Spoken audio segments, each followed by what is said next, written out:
Hi everyone, this is Allan. Most of you know me. This is my game against Sean. We were matched in the tournament.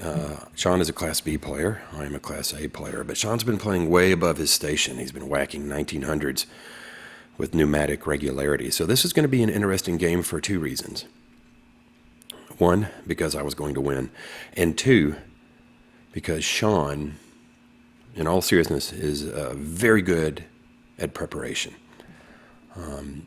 I think in our small club, nobody prepares more for particular openings than Sean.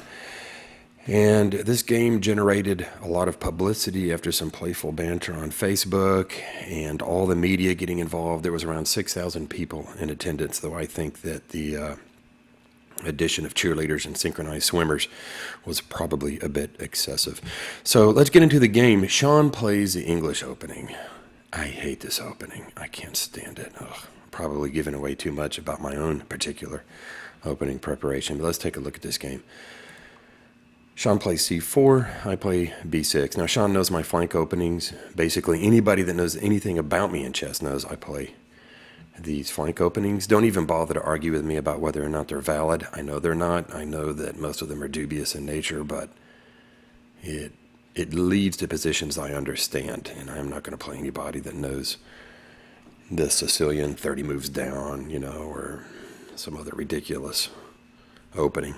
And by ridiculous, I mean I just don't want to prepare for it because I'm lazy. All right.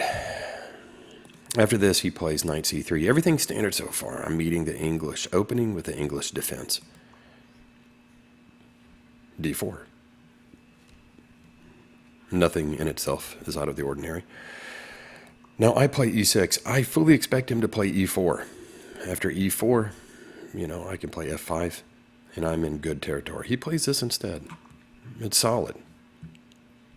So the first thing I want to do is get rid of that knight. Anytime I'm playing against the English, I'm going to start exchanging knights, because I feel like that's the teeth of the opening, is a knight on c3, because he rarely, at least in my own observations, Sean rarely plays bishop g2. So knight f3, and here we go. I play knight to e4. I want to exchange bishops. Now, in this particular situation, I thought he was going to play bishop d3, where it gets kind of hairy. And at this point, he decides to exchange. He had his own reasons for it, and they were valid. So after the exchange, excuse me, this leads to some crazy play here. He plays bishop e2. I play bishop e7.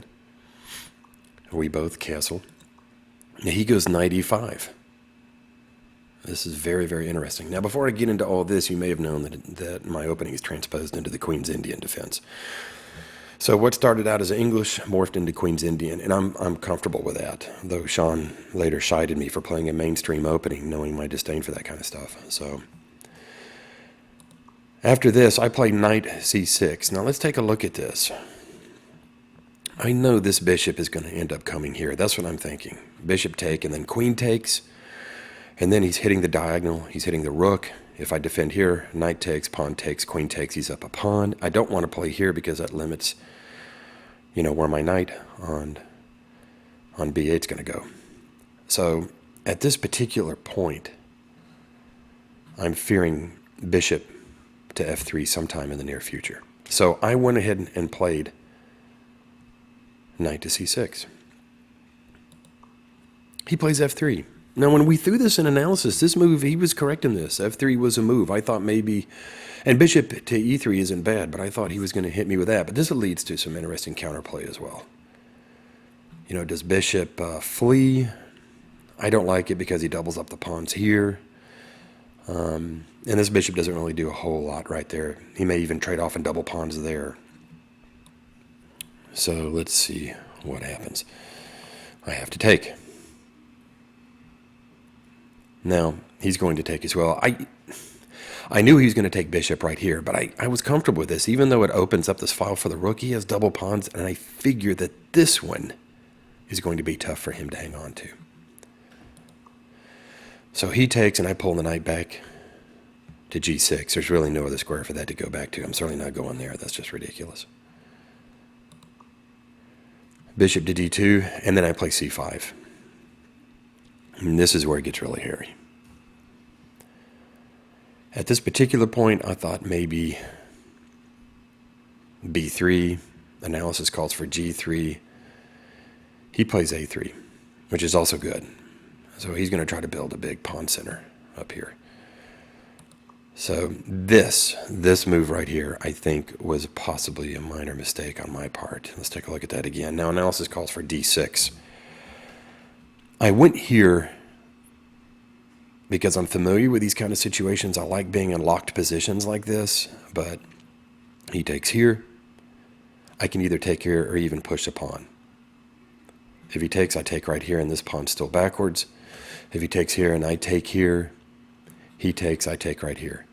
Now here's some interesting counterplay, because this bishop right here to f3, I have to watch this, hitting the diagonal, especially if my queen takes back here.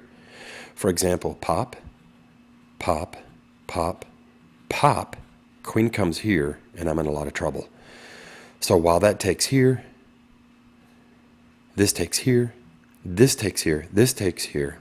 Then when I take the queen and bishop goes here, I can check here and move the rook out of the way in the amount of time it takes for the king to flee. That was my thinking process. He takes, I take, he takes, I take. I knew this was going to come. He's going to push. And he pushes. And it's a good move. It's absolutely a good move. At this point, he's slightly up in the game, about half a point.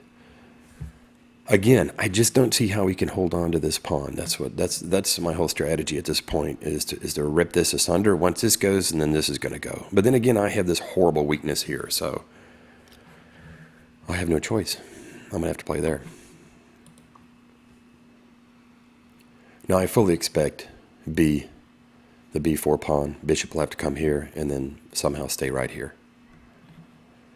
So I figured, what's going on. However, I have a little cheesy trick here. I'm hoping he plays this, because obviously the only thing that's preventing the bishop from attacking the king is the pawn.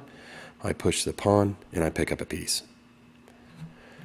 And the interesting thing is, and this is a good lesson in thinking so deep. Sean is thinking about this and thinking about all the possible moves, and he doesn't see this at first. The only reason I know why, he actually hovers his hand, reaches down to pick up a piece. I believe it was the bishop, suddenly stops before his hand touches a piece about 2 inches in front of it and starts smiling real big at me. And he sees the cheese. So, he moves the king. I'll go rook to c8, again putting pressure on this pawn. He chases the bishop off. Obviously, I'm not going to take the pawn with the bishop under attack. I play here. Now, he absolutely has to play probably bishop d. He's got to play bishop e1. He's got to play here. The reason is because I'm aiming at this, and this is going to be devastating for him. Instead, he plays there to shore up this pawn. He has to give that pawn up. I just don't see any other way to save the situation. He has to give this up for fear of the queen going here. So he tries to hold on to it. And then boom, queen to h4. Obviously, I'm threatening mate. If he plays here, queen here, here, king moves here, and then I either move the knight in or I push the pawn up. He elects to do this. I'm not sure there was any other good situation, but he picks a move that analysis said at this particular point he's 2.5 points behind, according to analysis. So he plays there. Obviously, I'm going to take. Now he plays queen here. Now I ended up playing knight to f4 to force the exchange. He's got to force the exchange because the queen's he's just got no other squares to go to if I play knight here, which means I can focus on this pawn. However, I missed f5. I missed the pawn to right here. Ugh. And so it's not devastating, but it's a little better than my move here. But I'm still pleased with this. So obviously he's got to exchange. There's no question about it. And at this point, he's in trouble. There's no question about it. So he plays rook over here to free the queen up because I'm still threatening mate, and the queen's going to have to sit there somewhere and protect h2. The queen can't really leave. So by playing the rook there, the queen can now be free to roam and shore up the position.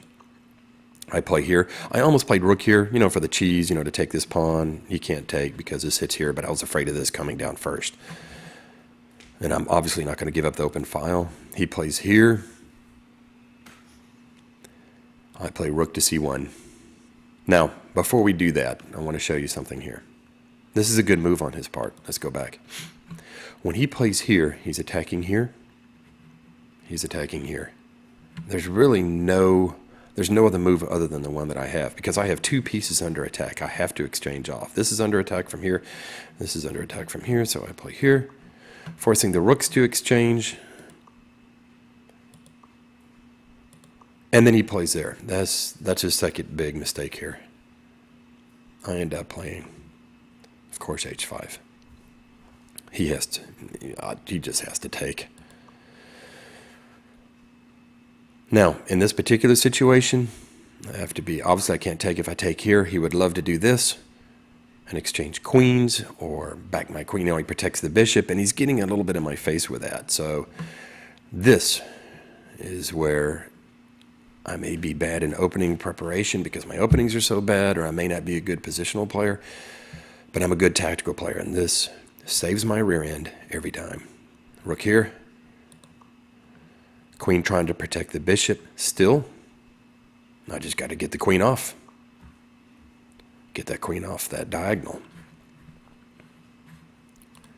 He goes here, and then it's over. And that's exactly what I wanted when I played rook here because of the following. I take, he's going to put rook in front of the way, and then boom. And that's it. So again, tactics has saved me. It has saved my ass more times than I know. And that's the key to it. And on that point, my wife comes in speaking Russian to her parents over Skype, so I think it's about time for me to go. But Sean's a really good player. His preparation was real good. I'm looking forward to a lot of games with him. So, and at one or two particular points in the game, he was certainly ahead. It was this position right here where I thought that he can get an edge here. I've got to work on this area right here. Not that anything I did, I wouldn't have been down more than a point, but I believe I had, I was a bit nervous during all this. So that was a particular point. Once I can get pieces involved and tactical play is included, in all the calculations, then I feel much better. But stuff like this, I find this is probably a little bit of my inherent weakness is pawn play in positions like that before I can break free of my chains because of the flank opening and get in. So anyhow, I'm looking forward to him and I locking horns again. Interesting.